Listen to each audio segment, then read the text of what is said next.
प्रश्न है कौन सी तरंगे शून्य में संचरण नहीं कर सकती, तो जो ध्वनि तरंगे हैं। अगला प्रश्न है कौन सी घटना ध्वनि तरंगों में नहीं होती, तो ध्रुवण की घटना ध्वनि तरंगों में नहीं होती। अगला प्रश्न है सोनार से हम किसका उपयोग करते हैं, तो ये करते हैं पराश्रव्य तरंगों का। अगला प्रश्न है जब वैद्युतिक ऊर्जा गति में परिवर्तित होती है तब ऊष्मा की कोई हानि नहीं होती। अगला प्रश्न है प्रकाश तरंगों के वायु से कांच में जाने पर कौन से चर प्रभावित होते हैं, तो ये तरंग दैर्घ्य और वेग प्रभावित होते हैं। अगला प्रश्न है पानी का अपेक्षिक घनत्व सर्वाधिक किस ताप पर होता है, तो ये होता है 4 डिग्री सेल्सियस पर।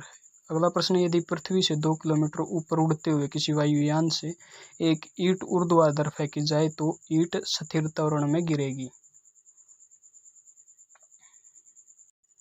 प्रश्न है जब किसी पिंड को चंद्रमा से पृथ्वी पर स्थानांतरित किया जाता है तो पृथ्वी पर उसका भार बढ़ जाता है तथा मात्रा अपरिवर्तित रहती है। अगला प्रश्न मानव शरीर का भार कहाँ पर अधिकतम होगा, तो ये होगा ध्रुवों पर अधिकतम होगा।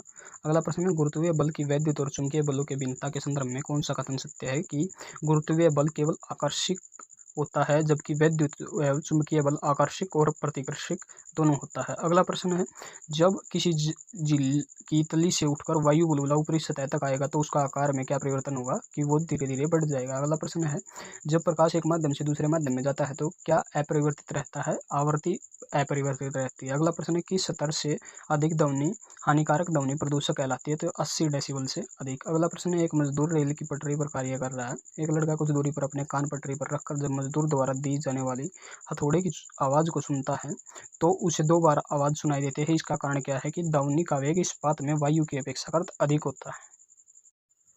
प्रश्न है परम शून्य ताप क्या है, तो सैद्धांतिक रूप से न्यूनतम संभव तापमान। अगला प्रश्न है वायुमंडलीय दाब का अचानक गिरना क्या इंगित करता है, तो ये करता है तूफान का इंगित। अगला प्रश्न है कुछ नहीं में से कुछ का सृजन किस नियम के विरुद्ध है, तो द्रव्यमान ऊर्जा का संरक्षण के विरुद्ध।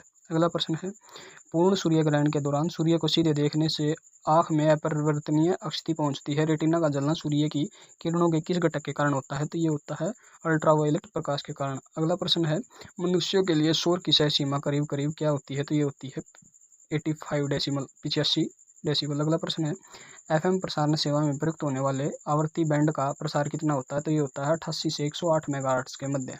अगला प्रश्न है किस बिंदु पर फारेनहाइट तापक्रम सेंटीग्रेड तापक्रम का दोगुना होता है, तो ये होता है 1600 डिग्री सेल्सियस पर। अगला प्रश्न है दंत विशेषज्ञ का शीशा कौन सा होता है, तो ये होता है नदोत्तर शीशा।